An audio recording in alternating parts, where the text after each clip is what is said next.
everyone, it's Colleen Patrick-Goudreau from joyfulvegan.com. Welcome to Vegan Point of View. Some people say I eat only humane or humanely raised meat, dairy, and eggs, or they say as long as the animals are killed humanely, then it's okay. That's one point of view. Here's my point of view. I have yet to meet a non-vegan who doesn't care about the treatment of animals bred and killed for human consumption. Nobody wants to support cruelty, and nobody wants to believe they're part of it. Even people who eat meat, I was once one of those people, aware on some level the experience is unpleasant for the animals, they say that they object to unnecessary abuse and cruelty, as if there is ever necessary abuse and cruelty. But instead, they declare that they buy only humane meat or free-range eggs or organic milk, perceiving themselves as ethical consumers and these products as the final frontier in the fight against animal cruelty. But though we kill over 10 billion land animals every year just to please our palates, rather than questioning the absurdity and inherent cruelty of bringing animals into the world only to kill them, we instead try to absolve ourselves by making what we think are guilt-free choices, failing to recognize the paradoxical impossibility of humane slaughter, and never really knowing what the whole experience is for an animal from cradle, domestication, to grave, our bodies. Though modern animal factories look nothing like what is idealized in children's books and advertisements and in our imaginations, there are also many misconceptions about the practices and principles of a humane operation.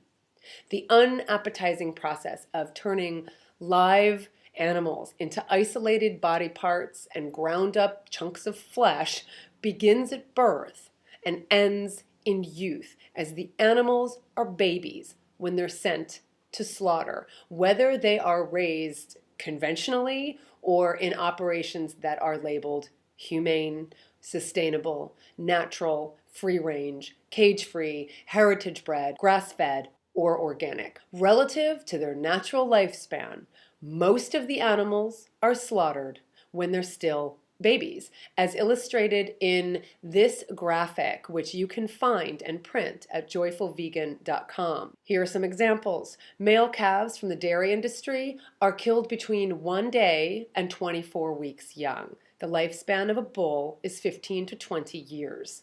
Beef cattle are killed at 18 months. They can live 15 to 20 years. Dairy cows, same thing. They could live up to 20 years, but they're killed at around 4 years young. Chickens are slaughtered between 5 and 7 weeks young. Their lifespan is up to 8 years. Goats are killed between 12 and 20 weeks young. Their lifespan is 12 to 14 years. And pigs are slaughtered at 6 months young, and they can live up to 12 years, and so on. These numbers are all from the U.S. Department of Agriculture. In addition to manipulating birth and death, whether it is a small or large enterprise, we also manipulate animals' reproductive systems for human gain. In fact, it's at the heart of the animal agriculture industry. It's all about breeding, especially when we're talking about eggs and milk, for which the female reproductive system is exploited. Many animals endure the stressful, often painful, and humiliating process of sexual manipulation and artificial insemination.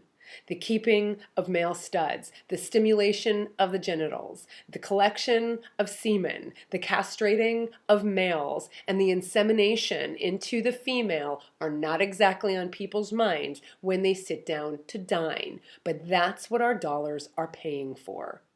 And then, of course, there's the killing of the animals themselves. And when we tell ourselves that we're eating the flesh and secretions of humanely raised animals, we're leaving out a huge part of the equation. The slaughtering of an animal is a bloody and difficult and violent act, and death does not come easy for those who want to live.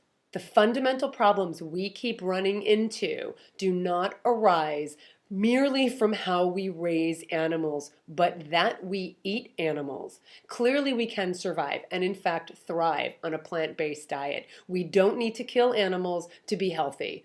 And in fact, animal fat and protein are linked with many human diseases. We know this. We know it instinctively, and the medical research supports it. What does it say about us that when given the opportunity to prevent cruelty and violence, we choose to turn away because of tradition or culture, habit or convenience or pleasure? We're not finding the answers we're looking for because we're asking the wrong questions. The movement toward humanely raised animals simply assuages our guilt more than it actually reduces violence against animals. If we truly want our actions to reflect the compassion for animals we say we have, then the answer is very simple. We can stop eating them. How can this possibly be considered anything but a rational and merciful response to a violent and vacuous ritual? There's nothing humane about breeding animals only to kill them. And there's nothing humane about ending the life of a healthy animal in his or her youth. We only tell ourselves it is so we can sleep at night and so that we can continue to see things as we want to, not as they really are. Thanks for watching, everyone. If you like what you heard or you got something out of it, please pass it on. Please give it a thumbs up, subscribe to this channel, and support the production of these videos by becoming a supporter at joyfulvegan.com. You can check out other Vegan Point of View episodes, and of course you can find lots more detailed information about this topic and more in my books on being vegan, which is a collection of essays, and in the 30-day vegan challenge. Until next time, for the animals, this is Colleen Patrick-Goudreau. Thanks for watching.